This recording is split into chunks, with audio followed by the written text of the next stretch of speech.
Excellencies, Presidents, Chairmen, ladies and gentlemen, almost 100 years ago, precisely on the 29th of January 2019, Polish-American diplomatic relations were established, 1919, and now we will have 100th anniversary.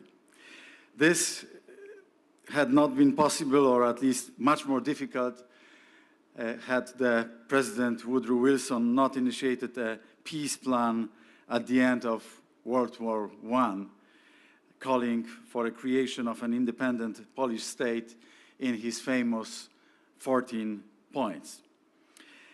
And at that time, the foremost challenge for the independent Poland was to defend its borders, keep territorial integrity, rebuild the country completely destroyed during the First World War, and protect its citizens.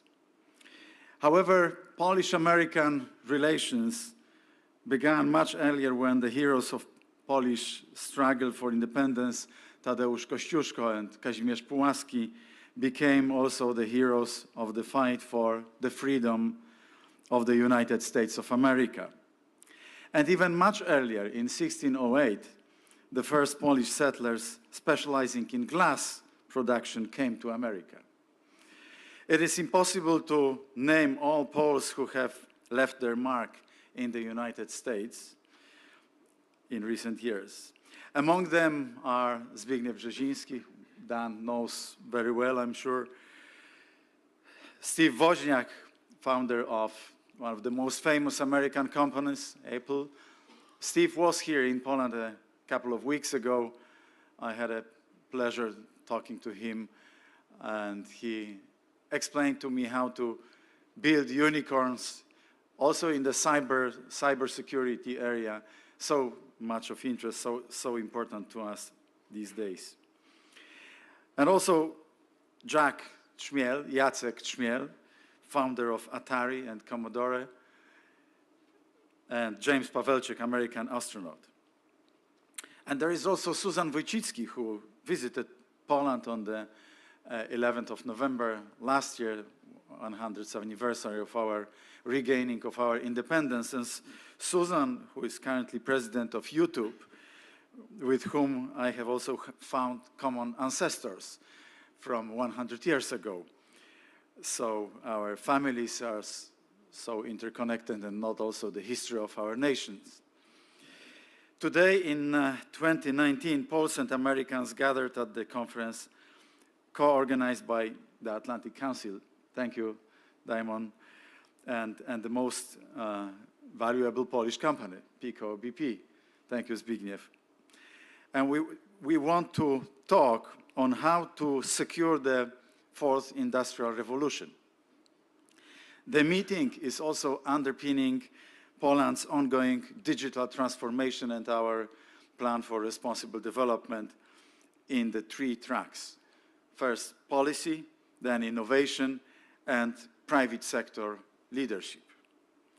I hope that this conference will transform into a long-term cooperation and consequently will allow the development of Polish and American companies specializing in the broadly understood cybersecurity, cyber defense.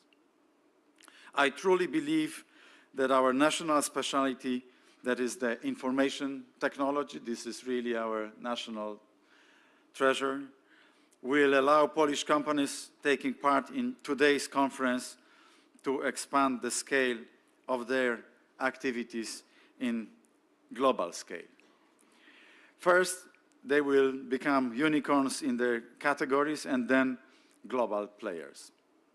Of course, our cooperation has a political dimension too.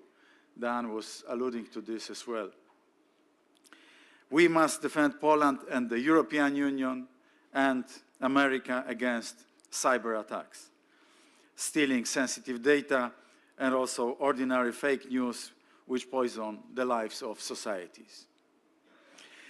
This direction is obligatory and obvious to me.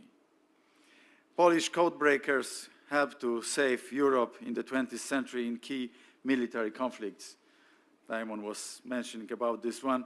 Once in 1920, first in 1920, they helped stopping the Bolshevik Revolution, and then before the World War II, they broke German enigma, indeed allowing the Allies to predict Hitler's army moves. This is the great Polish tradition, and it remains a vital part of our effort to a collective defense and security. It is crucial to grasp the importance of the threat we face. If we want to realize it, our people are in great danger, not just in the cyberspace, but real and vital. And during the European Council meetings, we dedicate more and more time to this very topic, to understanding the threats and to building appropriate protection against those threats into the not so distant future. World is connected nowadays more than ever. If one of our partners' weakness is exposed, we are all exposed. Not having cyber defense policy today is equal to not having an army.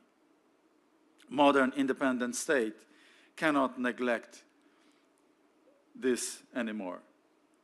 Cybersecurity is a complex ecosystem. No Western country can manage it in isolation from one another.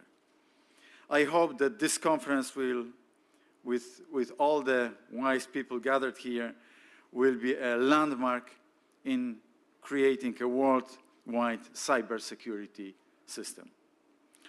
I call on you today and encourage your leaders, your governments to spend more money on cyber warfare, as we do, on cyber soldiers, to protect our internet frontier. Our enemies will not wait. Dan was mentioning about this as well, and I couldn't agree more with. They are arming up as we speak. And only a collective response will keep the threat at bay, and only a decisive one. For our people and our economies to be safe, we must put our cyberspace under our control, so it is not controlled by the people that wish us harm. I'm confident that we can do it, and I wish it to you and to Poland as well. Thank you very much for inviting me to this great conference, and enjoy your conference. I wish that our efforts are connected and we will build a very strong and solid backstop, a solid cybersecurity ecosystem for all of the free world, for all of free nations. Thank you very much.